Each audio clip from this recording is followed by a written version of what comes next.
What if I told you there's a single company right now that can unlock almost any smartphone on Earth in under an hour? Even if it's running the latest iOS 19, even if it has a 20-digit passcode, even if the owner is dead and the FBI itself gave up?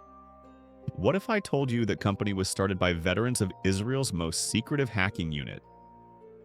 And today it has secret contracts with over 2,000 American police departments, ICE, CBP, the DEA, and hundreds of courts that never disclose its name to juries. What if I told you your phone has already been cracked by this company more times than you will ever know, and the evidence used against people is sometimes quietly altered along the way?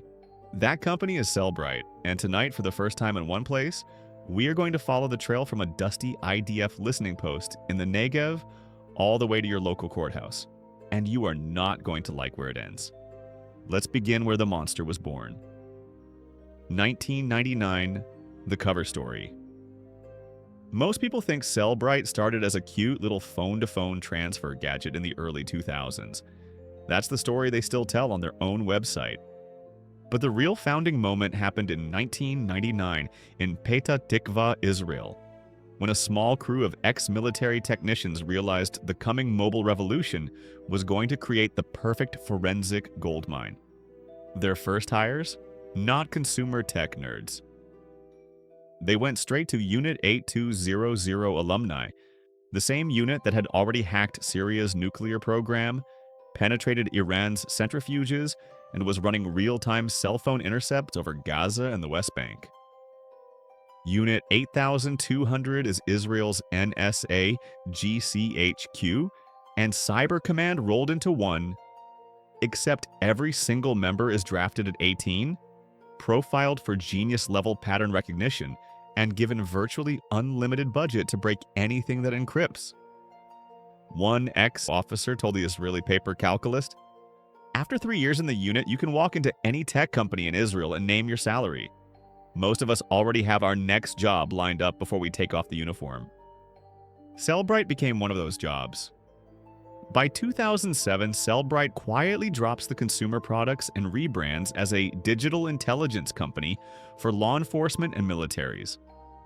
Their flagship product? The UFED, Universal Forensic Extraction Device. A black box the size of a lunchbox that, when you plug in a seized phone, performs what they call a full file system extraction. That means every text ever sent or received, even if deleted. Every photo, even ones in the recently deleted folder for 30 days. Cloud backups you forgot existed. Health data, banking apps, dating app messages, Uber history, encrypted notes, everything. Apple and Google both said publicly it was impossible to do this without their private keys. Cellebrite just smiled and kept selling. December 2015, San Bernardino shooting. The FBI begs Apple to unlock the shooter's iPhone 5C. Apple refuses, sets up the biggest encryption fight in history.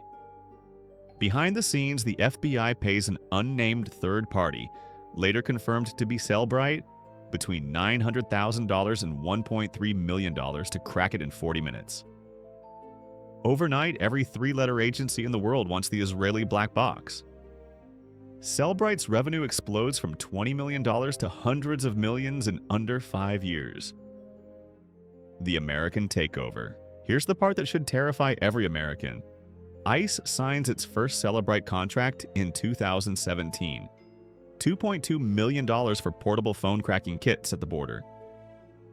By 2019, ICE is spending $30 to $35 million on Cellebrite tech. Documents obtained via FOIA. 2025 alone, another $11 million contract. Justification completely redacted. Customs and Border Protection, $1.3 million. Extraction of hidden data, line item. The DEA, ATF, U.S. Marshals, even the Department of Agriculture's police force all have active Cellebrite licenses. Local level is worse. Over 2,000 individual police departments, sheriff's offices, and state agencies now own UFED kits. Many paid for them with civil asset forfeiture cash, meaning the phones they seized to buy the kits are now being cracked by the same kits. And the courts? Almost no federal statute requires police to get a warrant before performing a full extraction.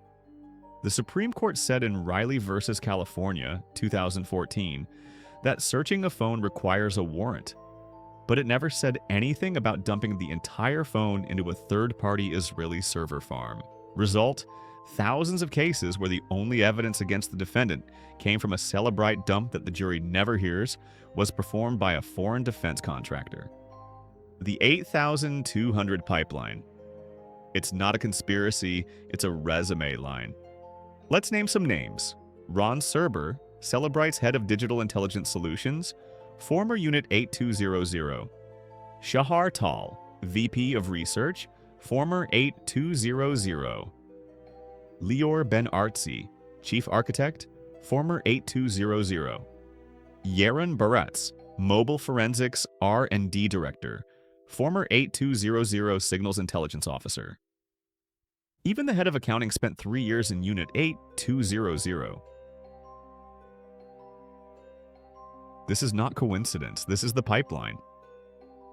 The same people who learned to crack encrypted Palestinian phones in real time now teach American cops how to do it to American citizens. And because Cellebrite is an Israeli defense contractor, every single export is approved by the Israeli Ministry of Defense. That means Benjamin Netanyahu's government literally has veto power over which American police department gets the latest iPhone exploit. Before you say, well, at least it catches bad guys, look at the client list. Russia used Cellebrite 26,000 times to jail Navalny supporters. Belarus cracked opposition leaders' phones during 2020 protests. Myanmar military extracted data from Reuters journalists later sentenced to 7 years for exposing genocide. Philippines under Duterte, death squad investigators used UFED on critics' phones. Bangladesh, Rapid Action Battalion sanctioned for extrajudicial killings, standard issue. Every single one of those sales was personally approved by the Israeli government. 2021, Moxie Marlinspike, founder of Signal, downloads Cellebrite's own software, finds trivial vulnerabilities that would let any halfway decent hacker completely rewrite the reports the UFED spits out. Meaning evidence planted, evidence deleted, evidence altered, and the jury would never know because the reports are signed with Cellebrite's own cryptographic key. Cellebrite quietly patched it and sent a cease and desist signal. But the damage was done and we now have proof their toolchain is not forensically sound. Yet American courts keep admitting the evidence. Chapter 8. The cloud backdoor nobody talks about. Newer Cellebrite tools. Cellebrite Premium and Pathways don't even need the phone in the room. They log into your iCloud or Google account using tokens extracted from a previously seized device and vacuum up years of backups. Where are those backups processed? On servers in Israel, under Israeli jurisdiction. Your Fourth Amendment rights stop at the Atlantic Ocean. July 2024, attempted assassination of Donald Trump. The shooter's Samsung Galaxy is locked, encrypted, modern Android. The FBI announces less than 48 hours later they've got full access. How an unreleased Cellebrite exploit delivered under a non-disclosure agreement? So tight even Congress can't see the contract. That exploit is almost certainly now in the hands of every police department with a premium subscription. Here's what you need to understand. Cellebrite is not a company. It is the commercial arm of a foreign military intelligence apparatus that has achieved total penetration of the American criminal justice system with zero public oversight. They have convinced law enforcement that privacy is a bug, not a feature.